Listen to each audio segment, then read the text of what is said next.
Oi, gente! Tudo bem com vocês? Sejam bem-vindos ao A2 pelo Mundão. Eu sou a Luana. Eu sou o Giovanni. E hoje vamos aqui para um papo sério. Dando aí prosseguimento?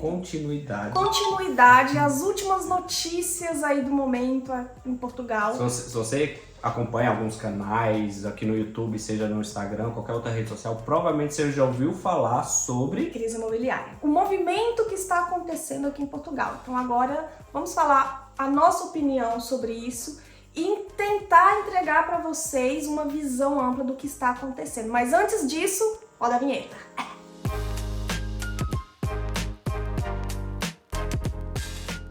Antes de mais nada, eu vou ler uma das matérias que a gente viu por aí para vocês entenderem o que aconteceu nesses últimos dias, porque houveram aí protestos, né? As pessoas foram às ruas procurar ali entender o que está acontecendo, apesar que já é algo antigo, já é algo que vem vindo aí de muito tempo. As fontes vão estar na descrição. Todos os links. Uma das matérias diz o seguinte: milhares de pessoas foram às ruas neste sábado, dia 30 de setembro de 2023, em Lisboa e em várias cidades portuguesas em protesto contra a crise de moradia enfrentada pelo país inteiro. A alta dos preços provocadas em parte pela chegada à capital de estrangeiro, que gerou especulação imobiliária e que faz com que muitos não consigam mais pagar o aluguel. O governo propôs medidas de ajuda consideradas insuficientes, como sempre. É o que a gente vem vendo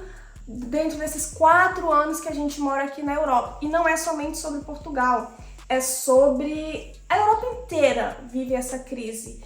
E o boom tá aí, gente. A gente vê isso na Irlanda, viu isso e viveu isso lá, e agora a gente tá vendo isso. Só que assim, ambos têm seus motivos, as suas questões. A matéria ainda diz algo que eu acho muito importante da gente citar aqui, porque aqui parece que a culpa disso é somente por causa da vinda dos imigrantes, dos estrangeiros, não somente os brasileiros, que é grande parte, mas de várias outras nacionalidades. A crise da moradia teve início quando Portugal, ameaçado de falência, recorreu em 2011 a uma ajuda financeira internacional. Não é algo que aconteceu agora. O mundo vem mudando e a gente passou por uma coisa muito grande aí mundial nos últimos 2-3 anos. Óbvio que isso vai interferir em toda a questão econômica, em tudo na nossa vida. Se for fazer uma pequena comparação com a Irlanda, aqui em Portugal, cara, você vê muitos prédios. O nosso prédio tem 4 andares. Aquele prédio ali da frente deve ter uns 10 andares. É difícil achar aluguel porque não tem. Isso. E é tudo casa. Você não vê prédio, arranha-céu lá pra alugar. A gente não sabe o motivo. A gente sabe, a gente imagina. Só que aqui tem muita casa abandonada. Isso, a gente vê que aqui é mais complicado. Cara, a gente fica, cara, tem muita casa abandonada, tem prédios inteiros assim abandonados. A gente vai no porto, a gente vai andando ali pelas ruazinhas do centro. Eu fico assustada com quanta coisa abandonada. Abandonada assim, cai nos pedaços e tal.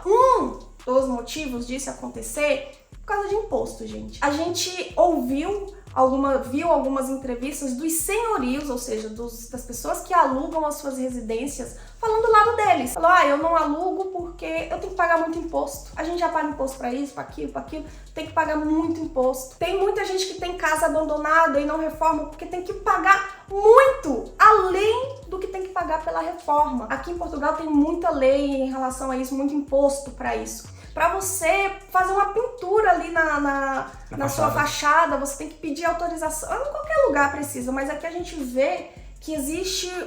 A galera recua mais quando tem que lidar com essas coisas, principalmente em cidades menores, em cidades pequenas, que é igual aqui onde a gente mora. Aqui na nossa cidade já tem os prédios, mas eles têm placa dizendo que tem azulejo caindo. Fala, cuidado, tijolaria em queda, alguma coisa assim. O pessoal pode fazer a reforma que for, mas prefere deixar os azulejos da fachada à mercê, cair na cabeça dos outros do que investir e fazer uma reforma para melhorar. Até estética ou até segurança, vai cair na cabeça de alguém, pô. Sim, ou um dos outros fatores, né, muito importante que a gente vê aqui é a questão salarial. E, gente, o problema imobiliário não é só nosso, tá? Não é só do imigrante.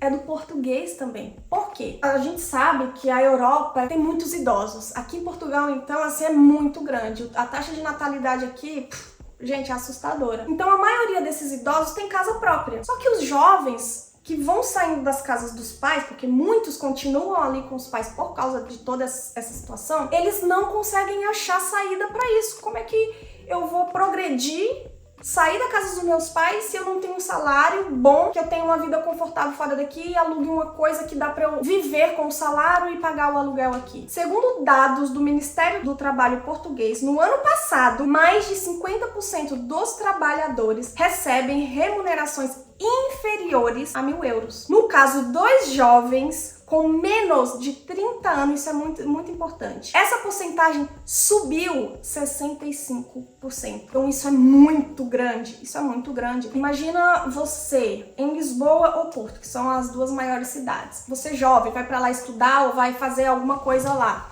E você paga em um quarto 500 euros, que é o que a gente vê nos grupos, nos sites aí de procuras de arrendamento. É muito caro. Tu paga 500, tu ganha 775, que é o salário mínimo daqui. Aqui ele fala inferior a 1.000 euros, porque para você chegar a 1.000 euros, você tem que fazer muita coisa, assim, dependendo que... Por exemplo, se você trabalha em restaurante, tem que fazer muita hora extra. Se você trabalha em fábrica, tem que fazer hora extra. Às vezes, esses 1.000 euros já está contando com algum subsídio de alimentação, de transporte e tudo mais. Porque a maioria aqui, assim, é 700... É igual, tipo, no Brasil. 775 o salário, mais 4 euros, 5, 6, 7, 8 de subsídio de alimentação, que nem toda empresa, né, oferece esse benefício. Então, fica muito difícil. Na nossa experiência, nós tivemos... Eu posso dizer que foi sorte. Nessa questão do arrendamento, a gente conseguiu o apartamento que a gente está hoje. Nosso segundo dia aqui foi por indicação, mas a gente já veio preparado para isso. A gente alugou um apartamento para ficar 20 dias, teria, né, esses 20 dias para buscar. E se Deus o livre a gente não achasse, a gente já tinha uma reserva em algum hotel e alguma coisa aqui pra gente ficar até a gente achar o nosso campo, porque às vezes pode demorar para você achar um campo para você, e você tem que dividir quarto, você tem que dividir casa, tem que pedir ajuda para amigo, tem que ficar em hotel. Isso acontece demais aqui. Eu conheço famílias que dividem um apartamento aqui. Famílias assim de 4, 5, 6 pessoas que dividem apartamento. Pai, mãe e filho dormindo em um quarto só até que as coisas se ajeitem. A gente conhece pessoas aqui que demoraram 1 ano para conseguir ter o cantinho. Claro, essas pessoas tinham os objetivos delas, sabia que teria que passar por isso ali em algum momento e por algum momento, mas achou, né, os apartamentos. Outra coisa que acontece muito, pelo menos aqui na nossa cidade que a gente vivenciou. O Giovanni, ele pode contar melhor essa história. Trabalhava lá no restaurante, aí tinha uns colegas lá também brasileiros que estavam procurando um lugar pra ficar. Aí conversa vai, conversa vem, até que a conversaram e falou, eu tenho um T3 parado lá, tá, já tem um tempo que tá lá. Aí o menino cresceu o olho e falou, aluga pra gente. A velhinha, ela tipo, acho que mudou o temperamento dela. Eu não preciso disso. Na cara de todo mundo. Fala, mano, um apartamento parado, não quer ganhar um dinheirinho, por quê? Porque não quer pagar um imposto, talvez, não sei. Outra história, a gente tem um casal de amigos que moram em outra cidade aqui, em Oliveira de Azeméis. Eles estão em um prédio que no andar de cima é um apartamento, um T4, se eu não me engano. Esse apartamento tá fechado há quase 30 anos. Que ninguém mora lá.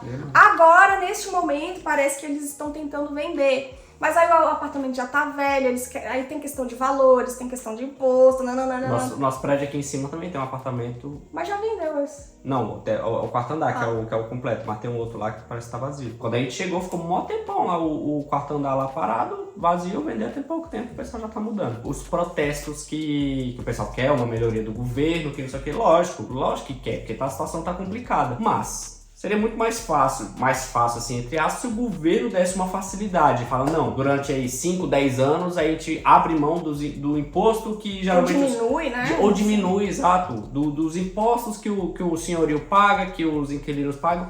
Ou então tirar, não sei, tem muita, mas é muita casa abandonada aqui. Ou então tirar imposto de material em construção para incentivar a galera a reformar e alugar de volta. Tira imposto disso, tira imposto daquilo. Quem tem uma noção básica de economia sabe o que significa oferta e demanda. Petróleo, o que a gente está acontecendo? Tem lugar lá que diminuiu a produção de petróleo. Lógico, a oferta do mundo todo vai precisar de gasolina, então o preço da gasolina aumenta. É a mesma coisa aqui, a mesma coisa que aconteceu na Irlanda. Muita oferta de gente procurando aluguel, tem ainda, mesma coisa aqui. E a demanda baixa de apartamento, então infelizmente é o mercado. Uma das questões que pra mim é mínima, de muita gente não querer alugar, é a questão de querer zelar pelo teu lar, não é? Existem pessoas, gente, que vai pra casa dos outros pra destruir, pra não cuidar. A gente sabe que existe. A gente tem uma casa no Brasil, a gente alugou e a gente teve muito problema. 2 vezes, a gente alugou por 3 meses, a gente entregou a casa limpa, assim, nova, tava com cheiro de tinta.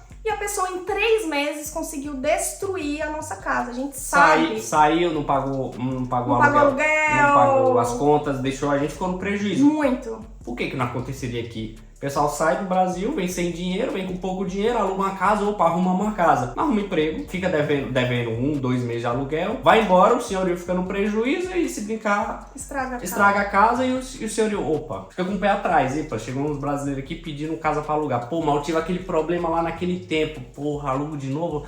Sabe, é complicado, a gente não sabe se realmente acontece isso aí, mas com certeza já deve ter acontecido. É claro que não é uma maioria, pelo menos é o que a gente vê, as pessoas realmente zelam, até porque a maioria tem contrato. Imagina você largar a casa e ter um contrato, a gente sabe das responsabilidades, mas tem gente, a gente sabe que tem gente filha da mãe, então a gente não passa pano também pra esse tipo de pessoa, seja brasileiro, seja quem for. A gente não tá falando que é só brasileiro que faz isso, é o ser humano. Então a gente quis trazer o boom dessa notícia do momento que sempre esteve aí, agora nesse momento no canal, porque está todo mundo falando disso. Eu acho extremamente importante as pessoas falarem disso, principalmente os próprios portugueses.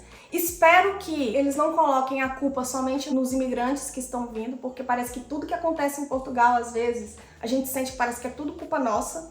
Mas não é uma questão que já vem de muito tempo e temos que dar voz a esse assunto que já tá levando, assim, muito tempo. Então você que está se preparando para vir, mais uma vez falando de planejamento, saibam que existe uma crise imobiliária para vocês não terem que morar em barracas, que é o que a gente não quer pra senhor ninguém, tá bom? Pesquisem muito, tem muita informação sobre isso aí na internet, tá? Sobre os arrendamentos, sobre o que acontece, sobre os motivos disso. O que a gente contou aqui é um pouco da nossa opinião com um pouco do que a gente vê, a coisa é muito maior que isso, mas não cabe a nós entrar em tantos detalhes aqui. No momento, aos poucos, a gente pode ir falando de cada coisinha, porque é importante você saber. Já sabem, né, gente? Giovanni tem um recado pra dar pra vocês. Comenta aí, qual a opinião de vocês? O que você acha? O que você acha que o governo teria que fazer? Na minha opinião, eu já falei. Se quisesse realmente ajudar, que abriria mão do imposto aí pra incentivar a alugar, incentivar a reformar, incentivar a construir. Outra coisa extremamente importante que eu preciso falar aqui. Siga a gente nas outras redes sociais, tá bom?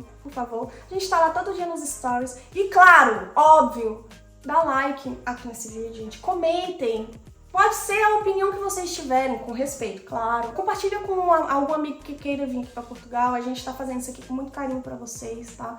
Aqui na descrição tem todos os links de passeios, de todas as coisinhas que a gente faz. E a nossa planilha, se você quiser dar um boom no seu planejamento, saber como é que você se controla. Planilha financeira. Nossa planilha financeira, a gente te dá um passo a passo pra você se controlar, para juntar dinheiro, para se controlar, saber o que entra no seu bolso, o que sai, para você anotar tudo e vir para Portugal, ou seja, para qualquer outro país com planejamento top. Exatamente. Próximo vídeo também vai ser algo que, olha, mexe muito com a vida da gente. Então, aguardem.